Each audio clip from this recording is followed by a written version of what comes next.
Charles John Huffam Dickens was born on the 7th of February 1812 to John and Elizabeth Dickens. Charles was the second child of 8 siblings in all, 6 of whom survived to adulthood. John, a naval clerk, always spent beyond his means. One day he pointed out a house to Charles, remarking that he could live in such a house if he worked hard. The family moved to London in 1822. At 12, as the family finances worsened, Charles had to start work in a blacking factory, labelling bottles for 11 hours a day. John Dickens was eventually sent to a debtor's prison. Charles visited him there every Sunday.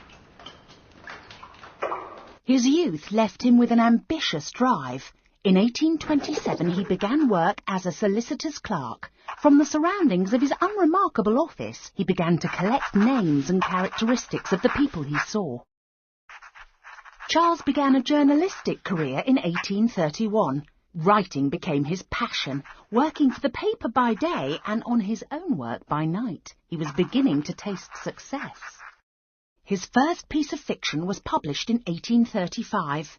That same year, Charles met Catherine Hogarth. They fell in love and were married. The next few years of fervent activity resulted in much writing and many children. As his writing became more popular and his fame more widespread, rumours began to abound of his drunkenness and admission to an asylum. Stories were easy to concoct about the writer, who kept a pet raven, and whose writing dealt in the extremes of the sentimental and the grotesque. In 1842, Charles and Catherine set sail for America. On landing in Boston, they were mobbed by crowds. Dickens' interest lay in visiting the unusual, which inspired his writing. He took his whole family on his next big trip to Italy in the summer of 1844.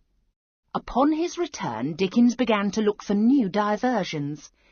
He helped to start and edit a radical newspaper, founded a refuge for homeless women, and performed his works at public readings. Aged 44, Charles bought Gad's Hill, the house his father had pointed out to him all those years before. It symbolised a pinnacle of achievement. Whilst Dickens was organising a theatrical project, The Frozen Deep, he met and was spellbound by a young actress, Ellen Ternan. There is much speculation about this relationship that caused the end of his marriage to Catherine.